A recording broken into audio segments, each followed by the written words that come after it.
সেই জায়গাগুলোতে অন্তর্বর্তীকালীন সরকার আসলে যথেষ্ট ব্যবস্থা নিতে পারছে কিনা, নাকি তারা আসলে চুপ করে আছে?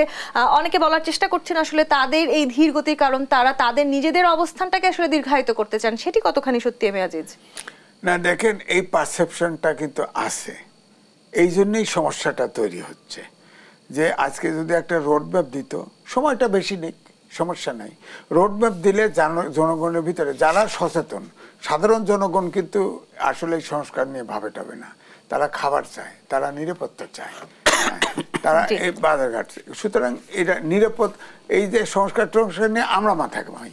তো আমার কথা হচ্ছে, যদি একটা মোটামুটি দেশটা গণতান্ত্রিক দিকে এগোচ্ছে, এখন ধরেন সংস্কার, উনি সংস্কারের ভিতরে আছে নির্বাচন কমিশনে, এখন ধরেন সংস্কার যদি এমনটি হলো, ধরেন সংবিধান সংস্কার হলো, হ্যাঁ, এখন ধরেন আমি একটা দলের প্রধানমন্ত্রী আছি, প্রেসিডেন্ট আছি, আমি প্রেসিডেন্ট থাকলাম, প্রধানমন্ত্রী 2 বার থাকলাম, আমার ওয়াইফ তারপরে 2 বার প্রধানমন্ত্রী হলো, আমার ছেলে তারপরে 2 বার হলো, আমার মেয়ে তারপরে 2 বার আসলো, কিছু মুক্তি আসলো, কিছু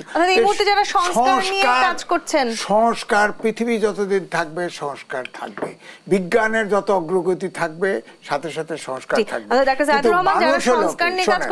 যেটা হলো রাজনীতিবিদদের মধ্যে, জনগণের মধ্যে, রাজনৈতিক দলের মধ্যে গণতান্ত্রিক চর্চা আসতে হবে। যে অবস্থা, যে বাস্তবতায় আমরা দাঁড়িয়ে আছি, সেই জায়গাটি থেকে একটি জাতীয় ঐক্য খুবই গুরুত্বপূর্ণ। সেটি সব রাজনৈতিক দল বারবার বলার চেষ্টা করছে, এমনকি অন্তর্বর্তীকালীন সরকার প্রধান তিনিও বলেছেন। কিন্তু সেই ঐক্যের জন্য আসলে যে সেতু বন্ধনটি আমাদের তৈরি করার কথা ছিল, সেটি আমরা তৈরি করতে পেরেছি পারি নাই। এখন যেভাবে ভারত আমাদেরকে উৎপীড়ন করছে, আমি এতে একটুও ভীত না, এবং বিজেপি লাইনের যত মিডিয়া আছে তারা এই অপপ্রচারগুলি করছে, তাতেও আমি কিন্তু একটু বিচলিত না।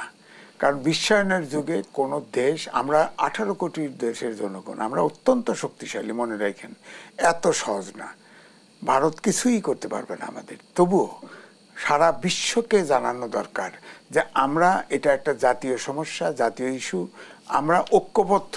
এই মেসেজটা দেওয়ার জন্যে আজকে অন্তর্বর্তীকালীন সরকার প্রধান তিনি সবগুলো রাজনৈতিক দলের নেতৃবৃন্দ নিয়ে বৈঠক করুক, রাউন্ড টেবিল বৈঠক করুক অন্তত। আর যদি সবচেয়ে ভালো হয়, শহীদ মিনারে একটা সভা ডাকুক না, সমাবেশ ডাকুক না, ডক্টর ইউনূসের নেতৃত্বে একটা সভা ডাকুক, সব দল যাবে, সব নেতৃত্ব যাবে, সারা বিশ্বে মেসেজ যাবে। আর ডক্টর ইউনূসের ক্যারিসমা যে বক্তৃতা আছে, মোটিভেটিং বক্তৃতা, তিনি বক্তৃতা দিলে দেখেন সারা বিশ্ব কনভিন্স হবে। দেখ না, তাহলে তো আমরা এই যে উৎপীড়ন, এই উৎপীড়ন থেকেও তো রেহাই পাই।